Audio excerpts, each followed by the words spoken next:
Hey guys, it's Lizzie. So I know that this video title is provocative and I want to do a disclaimer that this is not at all meant to say that we don't need feminism at all because there is complete equality between men and women in our society. Obviously not. The recent floodgate of sexual assault allegations shows that. But there are different facets of feminist ideology and some of it I take issue with, even though I do identify as a feminist. I am very in the middle of the super liberal and more conservative positions on this. I don't think that people who don't like the word feminism are against equality, and I don't think that liberals are feminazis. They're just not. That being said, here are some things I hear floating around liberal circles about gender and feminism that I believe are wrong. Number one, there are no differences between men and women. Biologically, there are. In hormone levels, in how we are sexually, in brain structure. This could be a 20-minute video explaining the differences between men and women, but here are just some examples. Women have a larger frontal lobe and limbic system. Men have a larger parietal lobe and amygdala. Only men, when they have sex, release a hormone called vasopressin,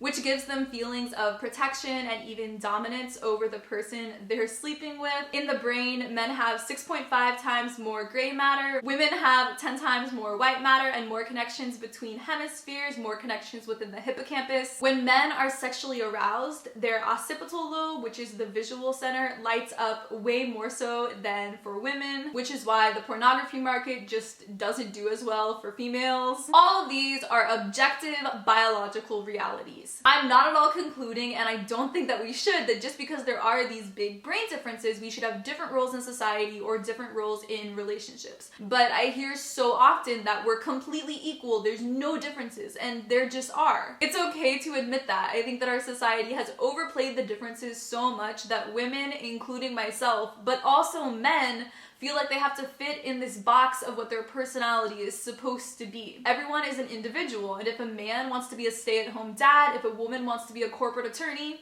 go do whatever you want. Our society gives us that freedom. Number two, relying on a man is weakness. I think a lot of people will debate me that this is part of feminist ideology, but growing up, I always believed this with relationships. I didn't want to be in a relationship because I didn't want to feel like I was weak, relying on a guy. My parents were not feeding me this. My church certainly wasn't.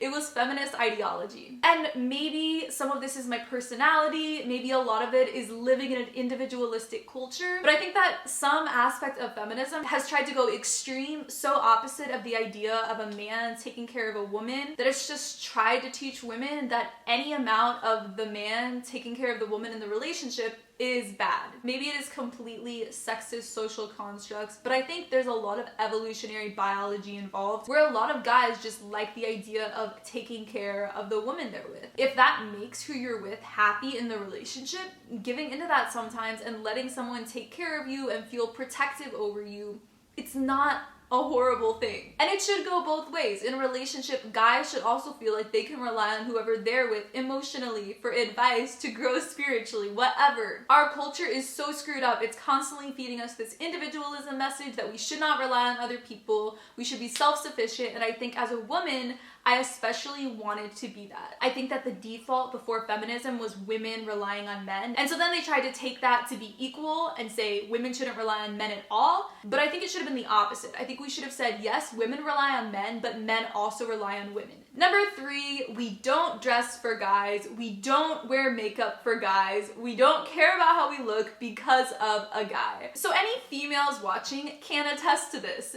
In school growing up, if you have a crush on this boy and he's in your class, you think about what you're wearing, what you look like when you see him. You want to look cute around him. And this extends into adulthood. I want to look good for my boyfriend. If I'm into a guy, I'm thinking about, oh, how do I look around him? I want to look attractive around a guy I'm attracted to. This is just a thing. 'Cause I just wanna look good for you, good for you. And obviously, it goes both ways. Women put so much effort into our eyeshadow routine and contouring for ourselves. Makeup is like art. It's really fun. We also do it to our friends and even to show up each other. But I've literally read blog articles getting so mad at anyone who tries to say clothes for your figure, what guys think of different styles. Those people get demonized. And there are extremists on the sexist side saying that women should only look good for men. That how we look is not for ourselves, it's not for other women, it's only for guys. And obviously that's wrong, but just because that's a horrible position doesn't mean you have to jump all the way to the other side and try to make an argument that never ever women think about how they look to impress a guy. That happens so much. So for this one, it's not an either or, it's a both and. Number 4, the emulation of feminism and the crux of empowerment for women is embracing ourselves sexually by wearing less clothes. Now, I'm really torn on this one, and please don't take this the wrong way. I'm not making an extremist statement here at all. I'm just pointing out a slight contradiction. I grew up in a really conservative church that literally taught in our purity class that we have to dress modestly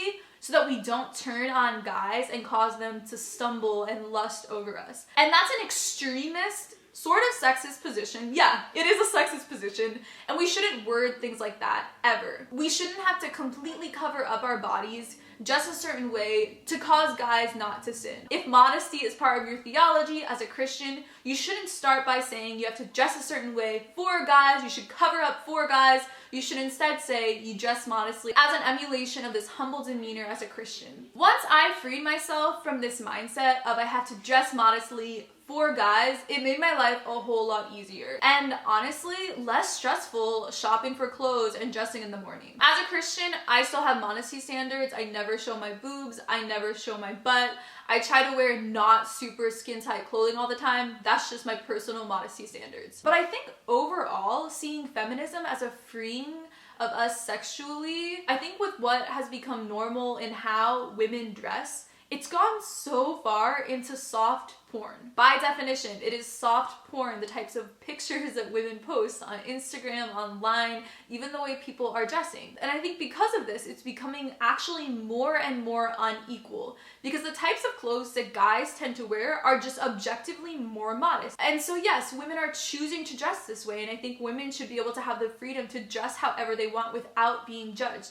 But I wonder, are we being subtly influenced to be more sexual, to dress more sexy than we actually want to? Is that an actual free decision, or are these societal factors affecting us so much to manipulate us that that's actually how we want to be? Now, there are some double standards. Women should be able to work out in a sports bra since men can work out shirtless. That's equal. I'm all for that. But it is way beyond that. And I'm not at all saying this to judge, because I'm the same way, but we wear really tight, short, see-through, sheer clothing all the time, and men don't dress like that. Only women are dressing like that. I genuinely believe that there's this undercover, subtle pressure to be more sexy than we actually want to. Being freed in our sexuality doesn't necessarily mean it needs to be this public display of our bodies. It doesn't mean that we have to treat sex as something that is meaningless. Number 5, abortion is empowering to women.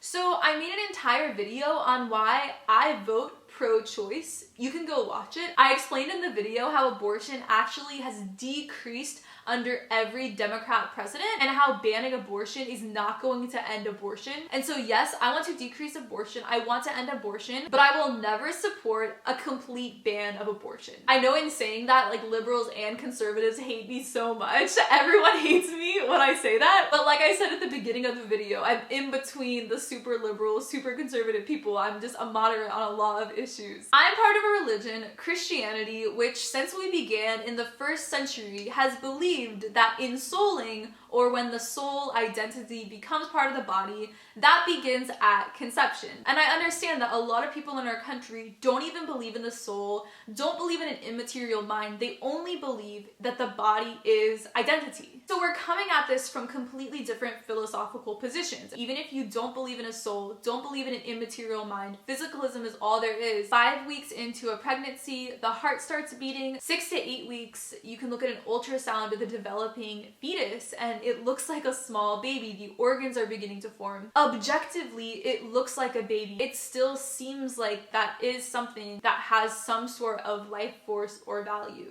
And so the female fetuses that are getting aborted, how is pro-choice ideology empowering to them when they don't even get to live at all? Number 6, the Free the Nipples movement makes sense. So some people argue that nipples are nipples regardless of gender. Men can go around without a shirt on, and so women should be able to just be topless too. They should be able to post topless pictures on Instagram. That's chill, equality. This goes back to what I said with number 1, where our brains are not equal in that there are differences. That doesn't mean we have different value, it just means they are different. And the same with our bodies, they're different. We have different anatomy, and so it shouldn't be the same because there are differences. And now with breastfeeding, it's completely different. Anyone who wants to feed their baby in public, that's adorable. And anyone who argues against that needs to chill. But actual boobs, just picture out, that is the most sexual thing. And some feminists legitimately argue against this. They say that men are the ones sexualizing women's boobs and nipples and it just needs to stop, almost acting like it is this immoral thing that boobs are seen as sexual by the male population. And when it comes to men sexualizing women's breasts, yes, they have, through millions of years of evolution. This is not anyone's fault, it's just the biological realities of how men are sexually. To act like having your boob and nipple completely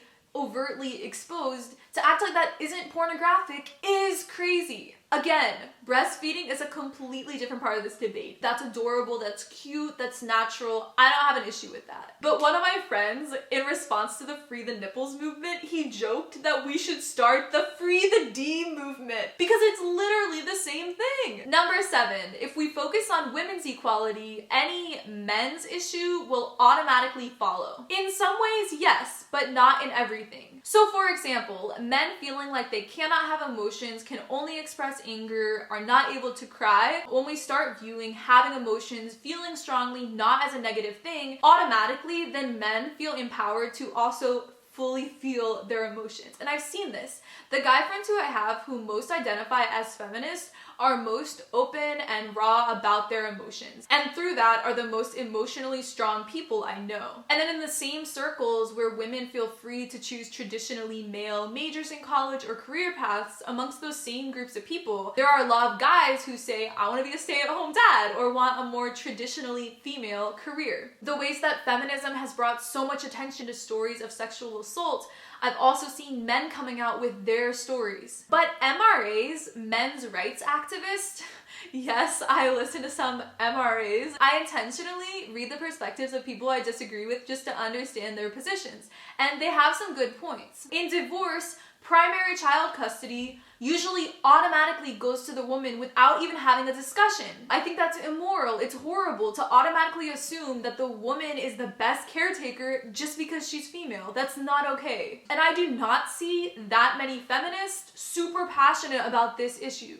Also, our education system. Women are graduating college now in much higher rates than men. It's not because they're more inclined to academia or more intelligent than men. It's because our public school system is set up sort of against men, especially in elementary school. It's just not catered to the way guys tend to be at that age, and it discourages them from flourishing intellectually, and we need to address that. So this video was not at all meant to tear down feminism. I am a feminist. I just think that when ideology becomes too extreme, it turns people off, and I think all of the above thinking are just part of the reason why a lot of people don't even like identifying as a feminist. I love you guys so much regardless of your views on this, and I will see you in my next video. Bye!